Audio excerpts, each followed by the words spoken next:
viennent les idées, les concepts, je me suis toujours interrogé sur les objets m'entourant au quotidien. Comment ont-ils été conçus? Pour quel usage? Les créateurs de ces objets doivent rencontrer et surmonter bon nombre de problématiques.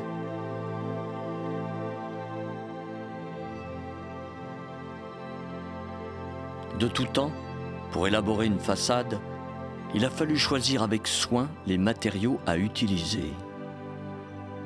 Une façade doit laisser entrer la lumière sans éblouir, protéger le bâtiment des intempéries, tout en étant en adéquation technique et esthétique avec celui-ci.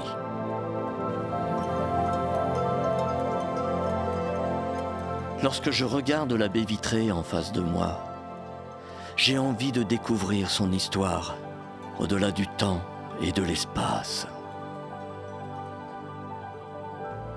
J'ai envie de devenir un fantôme observant la création de cet objet. J'ai envie de comprendre ses détails, ses courbes, son utilité. Je m'appelle Henri et je vous invite à prendre part à mon voyage.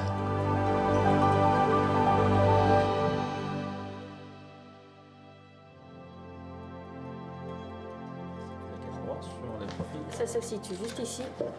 Et en fait, ça vient cacher la tranche en aluminium, qui n'est pas très esthétique. Voilà. Pour mener à bien un tel projet, il est nécessaire d'avoir une entreprise solide et des collaborateurs de confiance sur lesquels s'appuyer.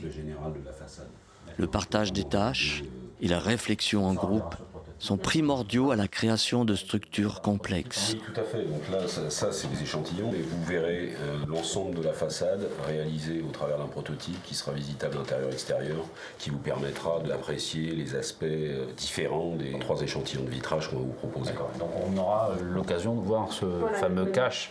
On pourra mettre en place le bouchon pour que vous ayez un visuel final. Pour vraiment valider tous les principes.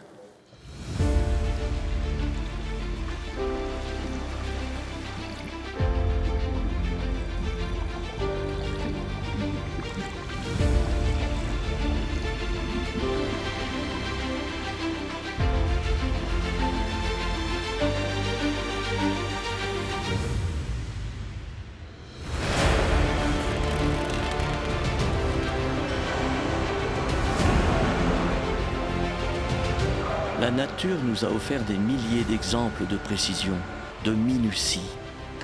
Nous avons su nous en inspirer. Nous les avons reproduits avec méthode. Aujourd'hui, nous les appliquons au quotidien.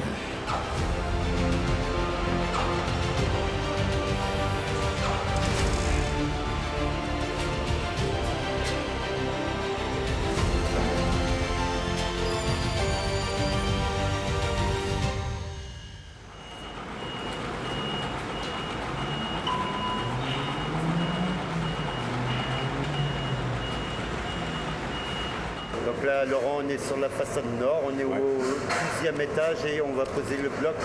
On vient le sortir extérieur de la façade et après on vient l'accrocher avec nos 2 sangles et l'araignée qui est positionnée 2 étages supérieurs. Il commence à lever, on le sort de la table.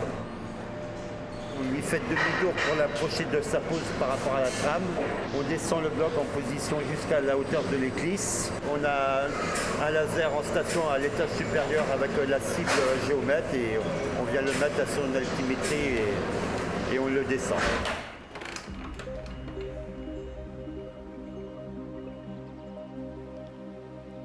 Livrer un projet, c'est l'aboutissement de plusieurs années de travail.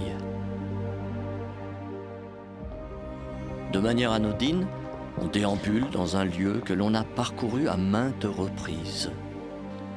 C'est un mélange de soulagement, de fierté et d'émotion. C'était un joint retiré, on l'a bien remis normalement. Tandis que les finitions sont soigneusement étudiées, on en profite pour jeter un dernier regard vers le passé et mesurer ce que l'on a été capable de réaliser. Quel est l'avenir qui attend les façadiers? De quoi demain sera-t-il fait? les techniques de conception, de production, de fabrication et de pose évolueront. Grâce aux avancées technologiques de demain, le monde industriel dans son ensemble sera bouleversé. Chaque avancée majeure amène de nombreuses solutions aux problèmes d'hier et crée de nouvelles problématiques pour demain.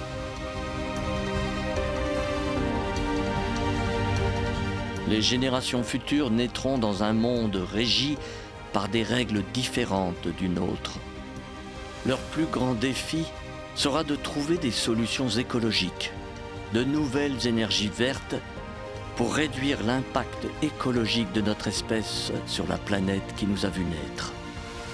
Au-delà de chaque objet se cache une histoire, une famille, des liens, de la confiance et du respect.